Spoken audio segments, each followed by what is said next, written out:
Hello everyone, welcome to the channel Touch to Click. In today's video I will show you how to turn off audio enhancements in Windows 10 so you can fix sound issues and get clear audio. Now let's get started.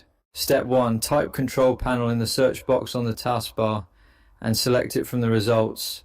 Step 2. In Control Panel, click Hardware and Sound, then click Sound. This section contains all audio device settings like speakers and microphones, and it helps you access the main sound configuration window. Step 3. On the Playback tab, right-click your default playback device and select Properties.